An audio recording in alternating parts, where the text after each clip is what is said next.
અમુક દીકરા દીકરીઓ ભક્તિ એટલે ના કરે કે મારું મન આવું રહેશે, સારી જગ્યાએ ખોટા વિચારો આવી જાય છે, નહીં કરવા છતાં વિચારો આવી જાય છે. તેનું કારણ શું છે કે અત્યાર સુધી તમે અજ્ઞાનતામાં જોણે અજોણે અભ્યાસ બહુ આ મેમરી છે મનની, મેમરી છે ને બધું બહુ વાયરસ વાળું ભરી દીધું.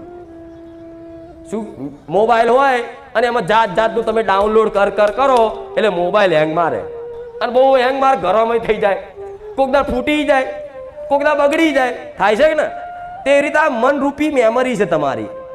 આ મેમરીમાં તમે જાત જાતનું અત્યાર સુધી ભર્યું ને બધું સંગ્રહ થયું છે. જો અત્યારે હું તમે વિચાર 20 વર્ષ પહેલા જેણે પિક્ચર જોયું હશે ને એને અત્યારે યાદ હશે કે પિક્ચરની સ્ટોરી શું હતી, થાય કે નહીં? તો મન જેટલું બધી વસ્તુ અંદર કેચઅપ કરે, મેમરી કરે ને, તો આ મનમાં તમે જે અત્યાર સુધી બધું સાંભળ્યું, જોયું, બોલ્યા એનો પ્રભાવ છે ને એ અંદર સંગ્રહ થયો છે. એનું નામ બીજી ભાષામાં શું કહેવાય? ચરિત્ર.